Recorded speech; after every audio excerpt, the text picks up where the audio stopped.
сол айыппұлды сол жерге түсірмейді. Ол айыппұлда қайда кетеді? Бюджетке кетеді. Орталық Астанаға кетеді. Зиян келтірген жері ол жер.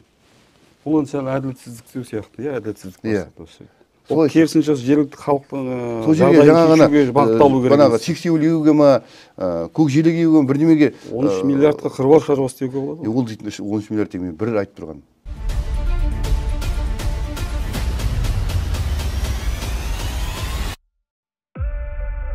Ассалаумағалейкум әлеумет. Бүгін біздің студиямызда қонақта мәжіліс депутаты Серік Ерубаев мырза. Серік Сәрсенұлы, студиямызға қош келдіңіз. Қош келдік. Бүгінгі әңгімеміздің тақырыбы экология мәселесі. Осы жақында ғана осы Каспий теңізінің солтүстік жағалауы маңында тұратын халықтың жан айқайы экология туралы сіздерге жеткен екен, депутаттарға сіздер үкіметке жолдадыңыздар. Жалпы бұл қандай мәселе, неден туындап отыр, осын тарқатып айтсаңыз, қандай? Бір жаңадан экологиялық мәселе, проблема шығып жатқан сияқты. Жоқ, рахмет. Мен сол өңірдің тұрғыны ретінде кешегі сол ауылдың сол жағалауда тұратын елді мекендердің тұратын адамдардың жан айқайын қозғадым деп ойлаймын. Неге десеңіз, ол жерде мына теңіз, Каспий теңізінің бассейніне құятын екі үлкен өзен бар, Еділ мен Жайық деген. Еділ ол жерде бір үлкен пайызын құяды, 80% құяды. Сосын берғанда Жайық өзені, сосын енді кішкентай өзендер бар, бұна Жем, Ойыл дейтін, олар енді көп пайызын құрай қоймайды. Сол өзендердің суларының азайғаннан ба соңғы уақыттарда Каспий теңізінің деңгейі төмен түсіп, солтүстік жағалауы, яғни мына Атырау облысы орналасқан жағалауы кейін қарай 30-35 шақырымға тартылып кеткен. Каспийде тартыла бастады ма сонда? Каспий тартыла бастады. Мысалға Арал секілді. Арал секілді. Ол кесіндіден қарайтын болсақ, разрез дейді орыстар, орысша айтқанда. Ona Ақтаудың, Бакудың тұрған жақтары ол кішкене не сияқты, домбыра сияқты жатыр да. Мына жақтары дейтін кішкене тереңді, мына жақтар солтүстік жақтары тайыздан ауысты. Ол кішкене былай жайдақ келген. Сондықтан Ақтау жақта бір 2 метрге түскен кезде мына жақтан 30-35 шақырым кетіп қалды деген.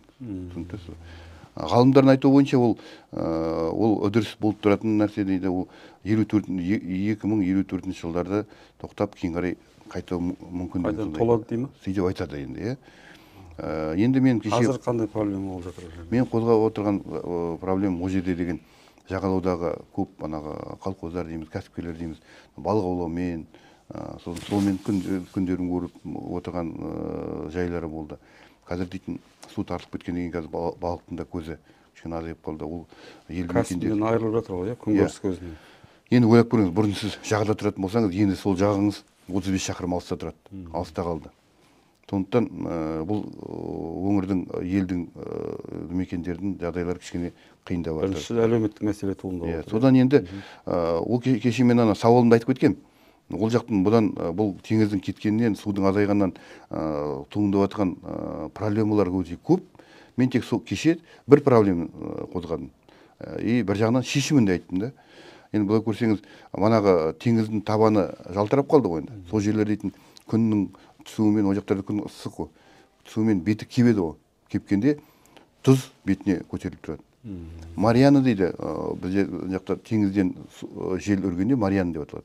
Ол жақтан жел үрген кезде жаңағы бетінде тұрған ұн сияқты тұз араласқан топырақ сол елді мекендердің бәрін жабады. Ауаға көтеріледі. Ауаға көтеріледі, тіпті кейбір жерлерде тұман сияқты болып тұрады. Түсінбейтін құбылыстар дейді. Бұл не дейсіз? Тұман емес. Сол сияқты жаңағыдай көтерілетін болды. Енді ол денсаулыққа зиян ғой. Денсаулыққа зиян ғой, денсаулыққа зиян. Сондықтан сол жерлерге жағалауға сексеуіл ексек деп айтамын. Мысалға енді біздің Қазақстанның өзінде де тәжірибе бар ғой. Арал теңізінің жағасында егіп жатыр.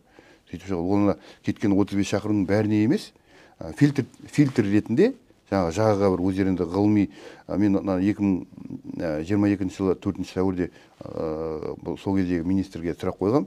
Сөйтіп Аралдың тәжірибесін қолданып, Каспий теңізінің жағасында егуге болмай ма деген кезде, ол жерге гидрогеологиялық зерттеулер жүргізу керек деді. енді гидрогеологиялық зерттеу жүргізетін болса, жаңағы жасыл желекті несі қанша болатынын, ені ұзындығы қанша болады, оның бәрі өздері енді зерттеп шығаратын шығар. Біздер енді халықтың жанайқайын көріп отырғасын айтып отырмыз енді.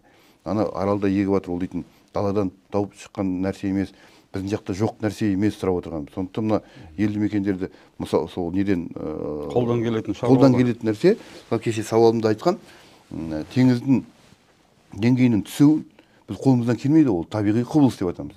Енді ана сол амалын жасауға болады ғой. Ол ертең қайтадан бір кісілер сұрақ қояды, ол су ертең қайтадан келсе не болады? Келсе жыңғылдар судың ішінде тұра береді. Олда да фильтр болады, ол да жақсы болады. Мына арал жағасында егіп отырған сексеуілдердің ішінде мына өздерінің нелері бар, ғылыми неткен анағыдай дәлелдеген. Бір талы дейді, жылына 2,5 тонна топырақ ұстайды дейді. Жыңғылды ойлап көрің сонда, бір талы көп қылып егеді ғой енді. Сол сияқты халыққа бір жақсы нәрсе болатын еді.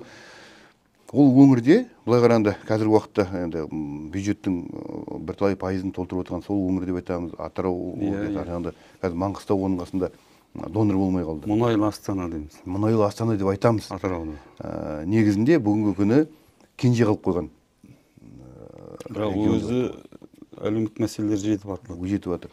Ол жерде мысалға басқа да енді проблемалар көп. Жақсы, бір шешім бе, осы жалғыз шешім бе, енді тағы бір шешім бар ма мәселе? Жоқ, біздер енді гидрогеологиялық зерттеу жасаса, мүмкін тағы бір нелерін шығаратын шығар. Олар енді мамандар, олар ғылыми зерттеу жасайды. Біз өзіміз қарапайым халықтың айтып отырған сөзі ғой. Жалпы осы жаңағы Каспийдің солтүстік жағалауының тартылуының экологиялық зардабы қалай көрініс тауып отыр халықтың өмірінде, мысалы? Аурулар пайда болып жатқан шығар, мысалы. Аурулар пайда болып. Жаңа мен айтып кеткендей, жаңа ғана шаң тозаң бұрын дейтін теңіздің жағасында йодталған ауамен демалатын еді. Теңіз айтады ғой, ядерный воздух деп, сол сияқты. Қазіргі уақытта бана айтып кеткен нелерім, құбылыстарым, олар деген адамдардың денсаулығына шаңды банағы көтерілген пудры сияқты шаңды адамдар жұтып отыр ғой. Жұтып отыр. Аллергия дейді, ана жерім, мына жерім дейді, ол неден екенін білмейді, суық тиіп қалды дейді, тағы бір неме дейді, менің осы шөп өскенде аллергиям басталады дейді, тағы бір неме дейді, аналар енді өздеріне ойлап таба береді ғой. Бірақ оның ар жағында мүмкін осылар тұрған шығар. Зерттеу шешеді ғой. Бұл қай аудандар Атырау облысының, қай ауылдар? Атырау облысы Ресей шекарасынан бастап 800 шақырым. 800 шақырым. Оны Құрманғазы ауданы бар. Құрманғазы ауданы кішкене мына бер жағында Исатай ауданына қарағанда кішкене тәуірлеу, негізінен ол жерде Еділдің салалары келіп кіреді. Қиғаш деген Шарон дейтін өзендер кіреді. Олардың жағалауларында қамыс көп. Жаңағы ненің сексеуілдің орнында қамыс ұстайды ғой. Бері қарай Исатайдың шекарасынан асқаннан кейін ол жерде Забор, Фариза апамыз өскен Жанбай деген нелер бар. Сол нелердің жағаларында тіпті ештеме жоқ. Бұл мәселенің туындағанына қанша уақыт болды сонда, неше жыл болды? Енді манағы неден қараған кезде справкілерден ол жерде 20 жылдай болып қалды. 20 жылдан бері сонда жергілікті атқарушы органдар бар, ешқайсысы тұрып кетпеген ғой сонда мәселені шешуге. Енді әртүрлі білмеймін енді қалай. Осы сұрақты көтеріп отырған шынымен мен сияқты бұрын осы сексеуіл егу жөнінде айтпады. Бірақ енді судың тартылып отырғаны, оны қалай көбейтеміз деп сөйлейді, ананы айтады, келген қандай министр болсын, президент келсін, премьер-министрдің бәрі ойбай, жайықтың суы азайып қалды, теңіздің суы кетіп баратыр деп бәрі бірдей айтады да, бірақ шешімі жоқ сияқты. Сол айтылып. Мен бір жаңалық аштым деп ойлап отырған жоқпын. Бірақ шынымен де мына арал сияқты бәрі кетіп қалғанын күтіп отырамыз ба? Бүгінгі енді біздің Қазақстанның негізгі құндылығы адам дейтін болсақ, сол мұнайын шығарып жатырмыз, сол жерден газын шығарып жатырмыз. Енді мұнайшыларға мүмкін жалақысын да беріп отырған шығармыз, бірақ енді олардың ары қарай тұруына бір жағдай жасауымыз керек қой. Жаңағы сексеуіл егу дейтін ол ақша тұратын болар, бірақ ол ақша дейтін сол жерден табылып отырған ақша ғой. Енді сексеуіл егуге көп ақша кетіп қоймас? Енді білмеймін, қанша ақша санап көрген жоқпыз. Жақсы, енді мына қаланың Атыраудың өзінде экологиялық проблемасы бар. Ой, Үлкен 30 жылдан бері шешілмей келе жатыр. Оны неге ол түпкілікті шешіп тастауға болмайды? Ол жердегі негізгі мәселе өндірістен келетін зиян ғой, зиянды қалдықтар. Мысалы, сол елді жаңағы мұнай газ саласында жұмыс істеп жатқан шетелдік компаниялар өз елдерінде экологияға дәл солай немқұрайды қарамайды. Неге бізде сол компаниялардың мемлекеттеріндегідей талаптар, немесе заңдар шығаруға қабылдауға болмайды. Неге сол елдердегідей жаңағы зиянды қалдықтарды сүзіп қалатын технологиялар бар, неге соны өндіріске енгізбейді, неге жаңағы зиянды қалдықтарды сүзіп қалатын қондырғыларды орнатпайды? Енді былай ойлап көрсек, бұл біздің жеріміз ғой. Біздің жеріміз, біздің заңымыз, біздің қолымызда. Олар бізге келген инвесторлар негізінде талапты біз жасауымыз керек деп ойлаймын. Біздің үкімет жасау керек деп ойлаймын. Енді үкімет оларға осындай заң бар, мынандай ереже бар деп айтатын болса, олар менің ойымша орындайды деп ойлаймын. Негізінде манағы айтып отырған Атыраудан тек манағы шаң емес, ол тек бір проблема кеше айтып кеткенде. Оның дейтін қасында манағы өзіміздің заводымыз бар, мұнай өңдеу заводы бар. Қазақстанда енді 3 мұнай өңдеу заводы ғой, бір Павлодар, Шымкент, сосын манағы Атырауда. Бұл ең көне завод, 45 жылдар салған. Содан бері қарай ол қазір ол қаланың ішінде кіріп кетті. Бұрын мүмкін салған кезде мүмкін алшақта ол көрінген шығар оларға. Қазір уақытта қаланың ішінде. Сондықтан сонда талап ете алмай отырмыз ғой олардан. Мен солай ойлаймын. Талап ете алмай отырмыз деп ойлаймын. Манағана қондырғылар қондыру, ауадан тазартатын. Енді былай қарағанда мана Қарабатан дейтін тағы да үлкен мана Инсиосидің компанияның қашаған. Сонымен Атыраудың ортасында үлкен көк желек жүргізіп жатыр. Оларға айтқан, олар енді орындаймыз деп өсіріп жатыр. Біздің жақта жаңағыда сауалда да айтқан, жұмсақша айтқанда өсіп жатқан көк желектерге де банағы ұнтақтар жақсы әсер әкеліп отырған жоқ деп. Негізінде ол жақтың жерінің өзі не ғой, соран.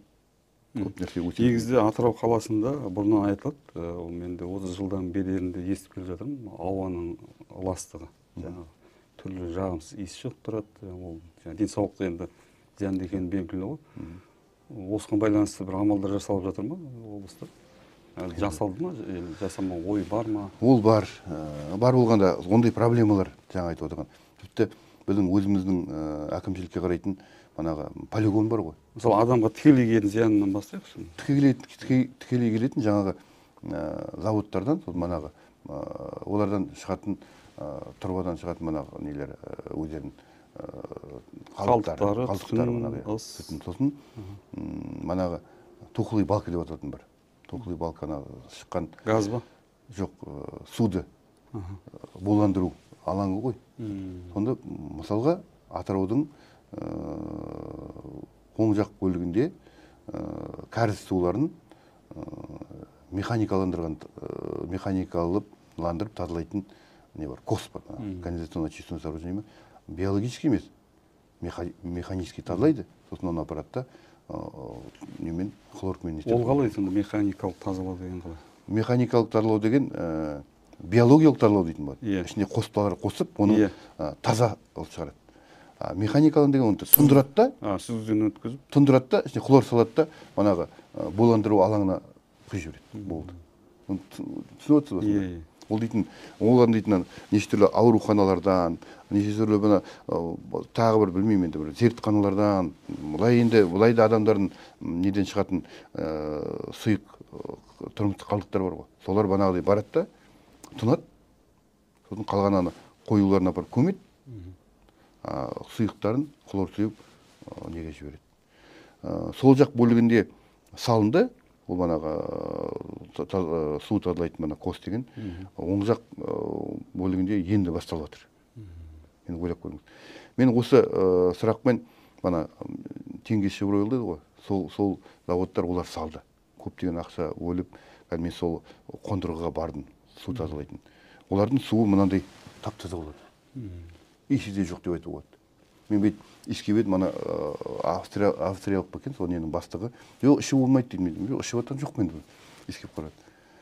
Біздің жаңағы зертхана деп айтайын ма, бана неде, оның маңайынан жүру мүмкін емес. Маңайынан машинамен өтіп жатсаңыз, терезені жабасыз. Маңайынан жүру. Мына жерде тазаланып шыққан суды ішкегенде еш шықпайды. Сондай қондырғылар қондыру керек қой енді былай қараса. Иә. Ол бір проблема, тухлый балка дейтін. Иә. Сосын квадрат дейтін бар, мына суларды шығаратын. Сосын тағы бір проблема тұрмыстық қалдықтарды шығаратын, мына қатты қалдықтар бар ғой. Оны тікелей апарып көмеді. Дымда ешқандай не жасамайды, сортировка жасамайды. Осы күн айтыр, мына пластикалық бутылкаларды жинайтын бір компаниялар болып айтыр, мына Қытай ма, бір жақтарға өткізеді. Қазір осы уақытта айтыр, сол пластикалық нелері, сонда картондар жинайды. Ал аспаздардан шығатын, бағана мал соятын орындардан шығатын малдың терісі, жүні, шек қарны бәрін апарып сонда төгеді. Ол енді жердің астында шірейді ғой. Шірейді, сосын өзімен өзі тұтанады. Самовозгорание дейді ғой. Ол манағы қатты тұрмыстық қалдықтарды жинайтын полигон өзімен өзі күні түні буланып жағымсыз иістер шығады. Сол иісте келіп, ол да қаланың қасында тұр. Кіріп тұр. 4 шақырым бекен, 5 шақырым бекен. Жел сояқтан үрген кезде тағы бір проблема келтіретін сол. Былай қарағанда біздер шетелдіктерден көреміз, бірақ өзіміздің жағымыздан да көптеген проблемалар шешілмейтін, шешімін табатын, күтіп отырған проблемалар көп енді. Енді адамға келетін зиян туралы айттық қой. Қоршаған ортаға да зиян тигізіп жатқанын байқап қаламыз. Себебі жылда мысалы мына Каспийден итбалықтардың денелері табылып жатады. Өлген итбалықтар шығып жатады. Мысалға тағы бір проблема айтып кетейін. Итбалық дегенде флора, фаунаға назар аударып жібердім ғой. Биыл су тасқыны болды ғой. Иә. Су тасқыны болған кезде Жайық өзені тасыды. Жайық өзені тасыды. Сол кезде жер-жердегі өзендер, каналдар, лимандар бәріне сумен толтырды. Енді одан аман-есен қалды. Атырау қаласы, кейбір Жылой ауданы, Қызылқоға аудандарын бастығы шығын болды. Мына жерде болған жоқ. Енді ол дейтін судың деңгейі қайтадан түскен уақытта, бана көлдерде, лимандарда балықтар қалып қойды. Мысалға, манағы кішкентай көлшіктер су көтерілгенде құйылды да, артынан судың деңгейі түскен кезде орталарында құрғақтар пайда болды, ана ішіне сумен балық қалып қойды. Бұрын біздер пионер болған кезімізде, мысалға, мектептен, оқу орындарынан тағы жерден балдарды апарып жаңағы қалып қойған көлдердің ішіндегі моллюктерді, балықтарды сүзіп, Жайыққа апаратын едік. Қазір дейтін жасап жатыр деп телевизиядан көрсетеді, бірақ менің ойымша көз бояушылық сияқты деп ойлаймын. Жасап, тек ана жерден көрсетсе жатыр, мына жерде осыншама миллион жіберді, осыншама миллион жіберді. Вообще біздің мына статистика дейтін нәрсе бар ғой. Осындай миллион жіберді дейді. Осындай миллион моллюкті ана бір көлден алып та мына жаққа жіберді дейді. Ол миллион деген сөз, или миллиард па? Ол кімге не айтады? Қанша болу керек екен білмеймін. Қаншасы барды, қаншасы бармай қалды. Ол дейтін айтса екен, көлдердің бәрін тазалады. Ол көлдермен санау керек қой, көлдермен. Біздің осындай су тасқыннан кейін Жайық тартылғанда, қайтадан орнына келген кезде, осындай лимандар мен көлдерде осыншама көлдер болды. Біздер соның 10%, 20%-ын тазарттық, қалған енді осындай пайыз деп айту керек қой. А біздер моллюктарды санмен санайды. Бір түрлі былай қарағанда көп сияқты болып тұрады. Бірнеме миллион шабақтарды суға жіберді дейді, тірі қалды дейді. Қанша миллиарды қалып қойып отыр. Сөйтіп бір мысалға бері қарай құрттай ауысатын болсақ, қыста Астана қаласынан бірнеме миллион куба қар шығарды дейді. Сол сияқты ғой. Ол айтса екен, көшелердің бәрі тазаланды, 30% тазаланбай қалды деп айтса екен. Тап сол сияқты мысал жаңағы біздің ана моллюктер жөнінде. Қазір дейтін қаншама моллюктер қырылып жатыр. Сол нелердің ішінде, лимандарда, көлдердің ішінде. Соларды тазалау керек. Олар ертең артық проблема ғой. Ол моллюктер ертең шірейді ғой. Оның бәрін құстар жеп тауыса алмайды, ол өте көп. Ол да тағы бір манағы шірген иіске тағы бір иіс қосады. Енді жаңа су тасқын туралы айтып қалдыңыз ғой. шынында да биыл су тасып, осы Атырау өңірінің халқы қатты қиналды. Енді осы мәжіліске депутат болғанға дейін, осы бір апта шамасында ғой. Оған дейін сіз сол су тасқыны кезінде осы мына су тасқынынан зардап шеккендерге көмек штабының жетекшісі болыпсыз. Қазір ол мәселе қалай шешілді? Енді бізге белгілесі азаматтардың көбі мына мемлекеттің бөлген жәрдемақысына көңілі толған жоқ. Қазір өтініш білдірген халықтың бәрі қанағаттандырылды ма, өтініштері қалай аяқталды қазір? Былай енді мен мына депутаттың алдында Ақжол партиясының төрағасы Азат Тұрлыбекұлы Перуашевтың өңірлер бойынша орынбасар болдым. Сонда өңірлерге ол кісінің бастауымен Петропавлға бардық, Оралмен, Ақтөбемен неде болдық, байланыста болдық. Сосын өзім өңірім Атырау болғасын, Атырауға Азат Тұрлыбеков өзі осындай іс-сапарға жіберді. Сол жақта барып көрдік. Енді жақсы жағын айтып кетейінші бірінші. Бұл су тасқынның жақсы жағы да бар ғой. Енді жаман деп айта бергеннен гөрі, шынымен де Қазақстанның халқының әлі былай қарағанда қаны бұзылмаған дейміз ба, халқымыздың жақсы екенін көрдік. Бір-біріне көмектескісі келіп тұратыны, бір-біріне шынымен көмектескені. Енді мына атқарушы кете қойған жоқ. Атқарушы билік үлгеріп, олар енді бірден шауып кете қоймайды. Бір штаб құру керек, оны банағыдай бір басшысы болу керек, оған бір жан-жақтан бір телефонограмма, анау деген сияқты бір ұйымдастыру жұмыстары жүріп жатқан кезде халықтың өздері шықты. Өздері шығып далаға кәдімгідей жұмыстарын жасап, басқа өңірлерде, Қазақстан басқа өңірлерде көмек қолын созды. Басқа қолынан келгенше жеке азаматтар да, тіпті жеке азаматтар да келіп, оразаның кезі ғой, оразаның соның басында ашып жүрді. Ауыздарын сояқтан басынан ашып, тіпті көшеде жүрген адамдар, мен соның басында барып көріп жүрдім. Сол кезде бір автокөлік келіп тоқтайды, өзіңіз сияқты жігіт келіп, бұл жас балдар келіп, анам мынандай бір не беріп жүрді, кімге берсем екен деп. Бұл жерде ұйымдастырушы кім деп, тіпті жоқ біз тамақ жеп қолынан келгенше жасап жатыр. Сөйтіп сондай да мысалдар болды.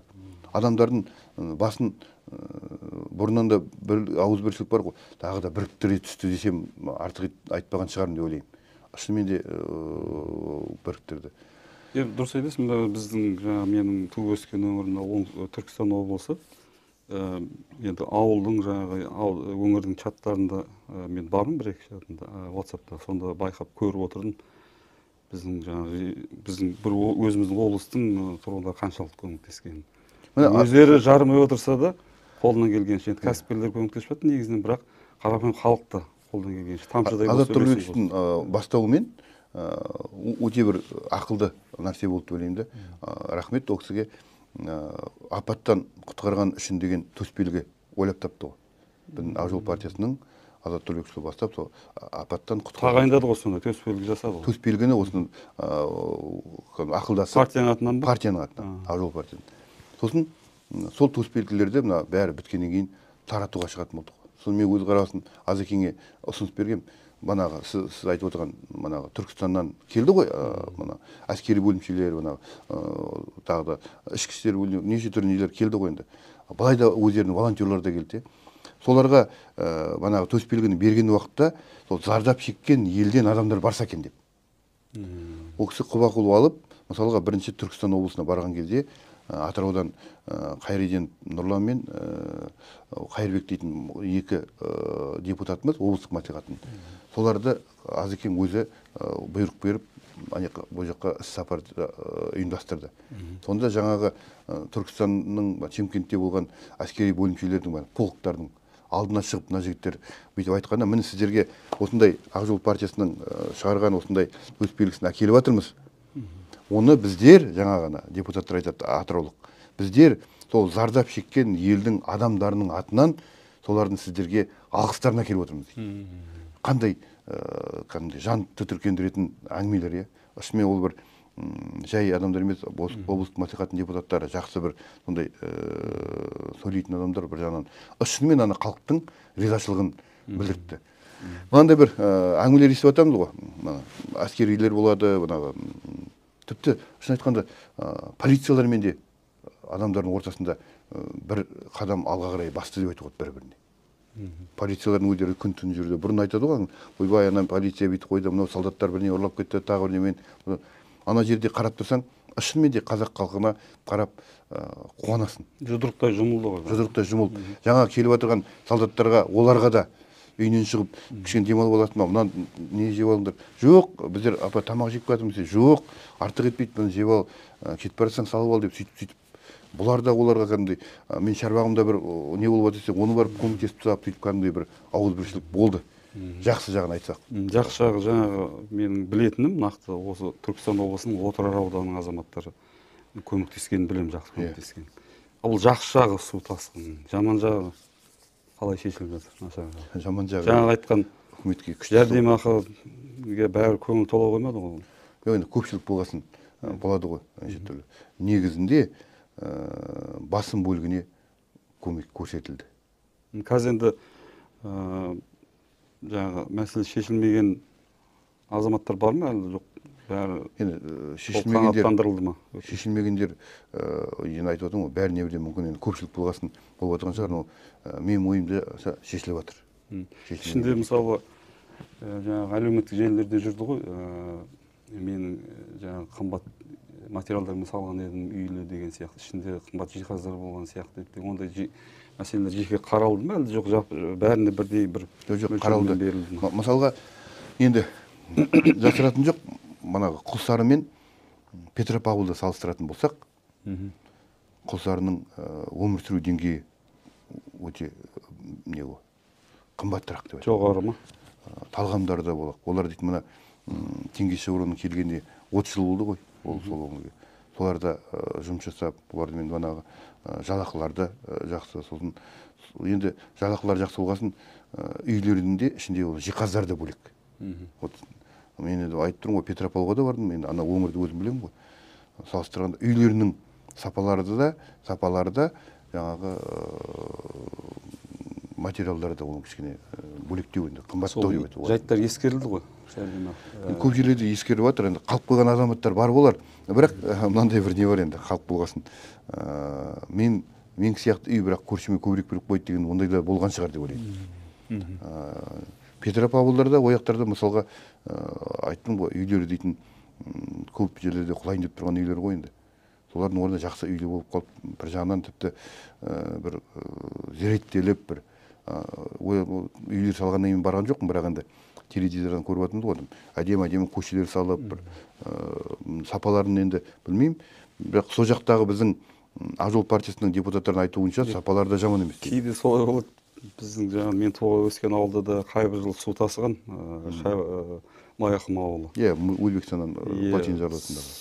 Сол су тасып, сол енді мемлекет жәрдемдесіп, тұтас бір шағын ықшамаудан сияқты, совхоздың бұрынғы орнының жанынан жеке бір аудан сияқты жеке қаздар әдемі үйлер салып, сөйтіп жасап берген. Бұл бір жағынан жаңағы біздің көнеріп кеткен, әбден есі тозып кеткен ауылға кішкене болса да көріп берген рас енді. Ол да мүмкін жақсы. Жақсы, Серік Сәрсенұлы, уақыт алып келгеніңізге рахмет. Енді осы экология мәселесін айтып отырмыз ғой. Осы мәселелер жалпы халықты толғандырған, халықтың көкейін тескен мәселелер бар. Бір айтып кетейін, Атырау жақтың тағы бір проблемасы, бүгін бізде қолданыстағы заңнама бойынша жаңағы мұнай табатын алпауыттар қоршаған ортаға зиян келтіреді ғой. Мысалға, экологтар соны табады. Сіздің осындай, мысалға жақында Каспий мұнай деген компания, қателеспесем, 13 миллиард теңге айыппұл төледі. Ауаға осындай бір не. Қашан, қай уақытта? Осы жарты жыл болды. Өткен жыл үшін ғой? Жоқ, осы жылы. Осы жыл үшін? Сол айыппұлды сол жерге түсірмейді. Ол айыппұлда бюджетке кетеді. Орталық Астанаға кетеді. Зиян келтірген жері о жер. Бұл сәл әділетсіздік сияқты, әділетсіздік. Ол керісінше жергілікті халықтың жағдайын шешуге бағытталу керек. Банағы сексеуіл егуге ма, көкжелек егуге ма, бірдемеге 13 миллиардқа қыруар шаруа істеуге болады. Ол дейтін 13 миллиард теңге бір айтып тұрған. Қырғын ақша. Бұны неге қалай реттеуге болады? Оны енді білмеймін, қалай реттейтін білер. Осыншама сол жақтан келген депутаттар бар, нелер айтамыз. Бірақ айыппұлдың бәрі зиян келтіретін ол жақ, айыппұл бұл жаққа түседі. Мәселе осы жерде екен ғой міне. Иә. Жаңа айтып отырған сексеуілді сол бұл енді сіздердің айыппұлдың ақшасы. қолдарыңызда тұр ғой. Сіз заң шығарушы органның өкілісіз. Соған жұмыстанамыз енді. Үкіметке ұсыныс беріп, Осы өздеріңіз кеше заң жасап отырған қабылдап, сауалымның өзі де сол жұмыстың біреуі деп санауға болады. немесе осы қатысы бар заңға осы туралы өзгеріс енгізіп жасасаңыздар болады. Не. Жақсы, солай болсын деп тілейік. Рахмет. Айтылған мәселелер айтылған күйінде қала бермей, оң шешімін тапсын. Рахмет. Енді өзіңіз жақында ғана депутаттық қызметке кірісіп жатсыз, жұмысыңыз жемісті болсын. Халықтың осындай мұң-мұқтажын көтеріңіз, көтеріп қана қоймай, соңына дейін жеткізе беруіңізге тілектеспін. Осыны тілекпен сұхбатты аяқтайық. Рахмет. Әңгімеңізге рахмет. Құрметті көрермен, келесі кездескенше аман сау болыңыздар.